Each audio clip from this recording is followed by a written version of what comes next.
Welcome to Blame It on the Draw. Today I'm going to be showing you guys a deck profile on a casual play for, spellbooks. So the extra deck is really extensive, but you don't really need an extra deck here. So if you want to make it more expensive, you know, Pot of Extravagance is pretty good. So 1 World Prophecy, 2 High Priestess of Prophecy, 1 Justice of Prophecy, and 3 Temperance of Prophecy, and of course 3 Spellbook Magician of Prophecy, aka Spellbook Blue Boy. And of course, Spellbook Magician Prophecy, what it does when it's normal summon, you can activate its effect to add 1 Spellbook spell card from your deck to your hand, which is really good. It's a really good card. You can continue on with that one. It's not a hard once per turn. And you have Temperance of Prophecy. Temperance of Prophecy, basically, if you activated a Spellbook previously this turn, you can tribute this card, special 1 level 5 or higher spellcaster type monster from your deck. And that's can summon even High Priestess or World Legacy, World Prophecy. Why do I keep saying World Legacy? I'm too accommodated to that. Basically, the same thing with Justice of Prophecy, but basically Justice of Prophecy, what she does is banish herself in the end phase, and you can add something like High Priestess of Prophecy or World of Prophecy and a Spellbook from your deck to your hand. And you have High Priestess of Prophecy. If you have 3, you can reveal 3 Spellbook spell ends your hand, and you can special summon this card from your hand, and once per turn you can banish 1 Spellbook and from your hand, field, or graveyard, and destroy 1 card. And World of Prophecy, when he's summoned, you can add, by the effect of another World of Prophecy, another card, spellcaster, you can add 2 spells from your deck to your hand, and if you have 4 spells with different names and in your hand, you can destroy all the entire board, so you can wipe out the board, basically. Which is really great, actually. It's helped me a lot when it comes to searching and destroying and doing the rest. And now for the Wind Witch engine, which I'm doing with 2 Wind Witch glass spells, 3 Wind Witch ice spells, and 2 Wind Witch snow bells. Now, Snowbell, what it does is you can special summon it when you control all of them are wind monsters. You can special summon from your hand, and if you use it for synchro summoning, the synchro monster will not be destroyed by battle. I mean by card effects, not by battle. It will be unaffected by card effects. Plus, it has to be a wind monster, the one that has the effect. And then, of course, Wind Witch Ice Spell, being special summoned from your hand like a Cyber Dragon if you control no cards on the field. When it's special summoned, you can special summon another Wind Witch from your deck to your field. Of course, you're gonna the other Wind Witch you're gonna be special summoning and adding then Ice Spell. And then, of course, she's gonna be doing 500 damage to your opponent by burn effect, which is really great. And you have Wind Witch Glass Spell, searching you the last of your Wind Witch, which is Ice Spell. And of course, what she does is basically summon. Add 1 Wind Witch from your deck to your hand. Usually you will get to Ice Spell. If not, if you get to Ice Spell or it's not the other one.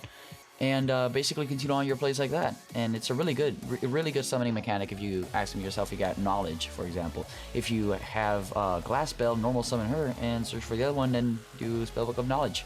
So for the spells, we have 3 Spellbook of Towers, 3 Spellbook of Knowledge, 3 Spellbook of Secrets, and 2 Spellbook of Fates, I'm sorry. One of them is in Italian, so hell yeah. 2 Spellbooks of the Master, 2 Spellbook Star Hall, and 2 Spellbooks of Eternity.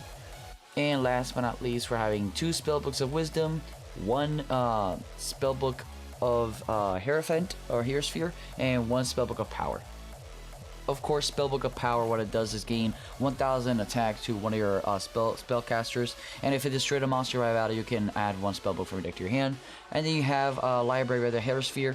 Basically, if you have 5 or more Spellbook spell cards in your graveyard, you can reveal the top 2 cards, and if all of them are Spellbooks, depending how many you see reveal, you add them to your hand. It could be up to 2, and then you cannot activate any spells to turn you normal spells that are not Spellbooks to turn you activate that card. And you have Spellbook of Wisdom. Spellbook of Wisdom protecting your spellcasters to be unaffected by spells or traps, depending on the situation. And you have Spellbook of Eternity. Eternity basically adding spellbooks that are banished from your banish zone to your hand, which is a great counter out when you're going to make 2 combos with High Priestess.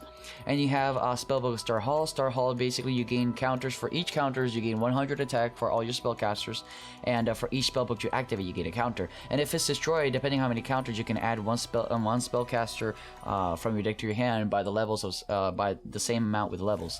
And you have Spellbook of Master. Spellbook of Master, you can activate this card by revealing 1 other spellbook from your deck, from your hand, and it can turn into any normal spell, including Spellbook of Secrets, Spellbook of Knowledge, or even any other spellbook like Eternity. And yeah, you can repeat the effect of any spellbook twice because it's not having the name, even though it's a hard once per turn. So it's a good loop. And you have 2 Spellbook of Fate. Spellbook of Fate, basically what it does is, quick effect, you can banish up to 3. And depending on how many you banish, you can activate this effect. 3, you can banish 1 card on the field, which is not targeting. And then 2, you can just change the battle position to one of your opponent's monsters, or your monsters if you want to. And then, of course, 1, you can bounce 1 spell and trap card on the field. And all of those effects are not non-targeting removal or effects, so that's really good. And you have Spellbook of Secrets. Spellbook of Secret, which is the best spellbook card in here, the most needed spellbook. You can add 1 spellbook spell card from your deck to your hand, or no, 1 spellbook. You can add 1 spellbook card from your deck to your hand. That can include Blue Boy. And then, of course, you have Spellbook of Knowledge. Spellbook of Knowledge, discarding 1 spellbook from your hand, or you can send 1 from the field. And then, of course, you can send, if not a spellcaster, to draw 2 cards, which is your best draw power card in here. And it's the one that's going to be changing the game completely, believe me. You got to be doing those pluses in your hand as soon as possible. And you have the Grand Spellbook of Tower. Spellbook of Tower, basically what it does, during your standby phase, after when you draw, you in your standby phase, you can return 1 of your bottom of your deck, one for your graveyard to your bottom of your deck, and you can draw another card. Basically, drawing you 2 cards, and if it's destroyed, you can add you can add another spellcaster depending how many spellbooks you have in your graveyard. And then for the staples, you have Magician's left hand, Magician's right hand, and Gate. Of course, right hand spells, left hand traps, and then you have miracles. If you control 2 spellcasters in the field, you can target 1 on your monsters, opponent's monster, change its battle position, and take control of it, which is a really good card. That's why I'm only running 1 of them, and I'm not running 2 of them, because most of the times you're gonna be summoning just 1 or 2 spellcasters. It's not the best thing ever. And then for the extra deck, we have 1 Red Eyes Flare Metal Dragon, 1 Mega Phantom Beast Dracosack, 1 number 11 Big Eye, 1 Downer Magician, 1 Alchemic Magician, 1 I forgot the Phantom Knight of the whatever sword, and 1 Wind Up Zemines or Zemines or whatever, the Phantom Knights of the other ones I forgot this Phantom Knight. What it does is the Cursed Javelin. You can detach 1 of this card, and you can attack one face time to control to the end phase. Its attack becomes 0. Also, its effects are negated. It's just for negations. You're gonna be using it for negation. That's about it. And you have Zen Mines, which is a classic here. Zen Mines, what it does with this face up will be destroyed. You can detach 1 material, and during the end phase, you can destroy 1 card of the field instead to one of your opponents. Basically, you destroy your opponents. And you have the other one, the Break Sword one. I even forgot its name. You can detach 1 material of this, target 1 card your opponent controls, destroy it, and then basically that's about it. It's just gonna be destruction.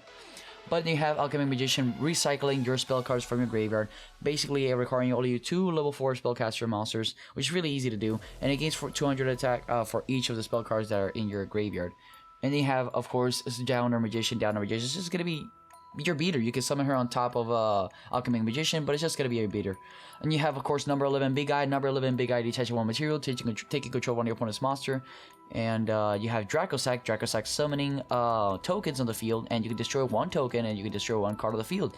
So basically, giving you destruction by a little bit more, and more cards on the field. And you have Red Eyes Flare Metal Dragon, of course, giving your opponent a lot of burn damage for each time he activates anything from the hand, field, or graveyard. Anything that has an activation, he will have to lose 500 attack, 500 of his life points.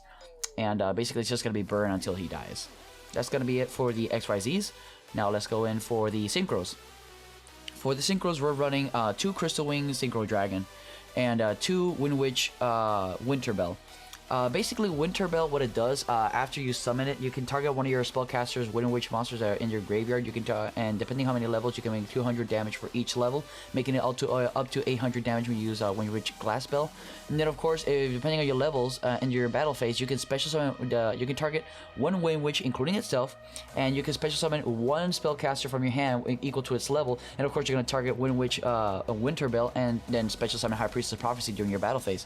But it cannot attack, which is really great. Some people actually forget about this effect, which is a really great opportunity for you to summon High Priestess. And of course, you have Crystal Wing, negating the activation of a special summon monster. You can negate the activation if you do destroy it, and you can gain attack equal to the monster that has been destroyed. And if your opponent battles with your level 5 or higher, you gain attack equal to the monster that's attacking. And that is it for the Synchros, so we're going to go directly to the Link monsters. We are running 2 Crowleys of the first Prophecyr and 1 Akashic Magician. Akashic Magician, what she does is basically, I'm going to be using her only for the bounce effect. Basically, whatever it's just pointing to, when she summon anything that's pointing to, it's going to be bounced directly from the field to the hand. And then you have Crowley. Crowley, basically, if discards link summon, you can reveal 3 spellbook with different names for a deck. Your opponent randomly picks one of them and add it to your hand. You can shuffle it back to your deck, and then you can only use the effect of him once per turn. And you can normal summon, if you have a level 5 or higher spellcaster monster, you can normal summon it without tributes, which is an amazing thing when you have something like stuck in your hand, like Whirl or Prophecy, or if you have something that's even worse, which is Tide Pierces a Prophecy. And that is it, guys. That is it for the deck. I really hope you like it. I made it as budget friendly as possible. If you really want to make it as competitive as possible right now, well, it's kind of hard because you got to run the Mythical Beast engine, and Mythical Beast Master Cerberus. It's pretty expensive right now. But I hope you like it, guys. Don't forget to like, comment, share, subscribe, hit the like button, and make that like button your bitch. And thanks for watching, guys. Peace out.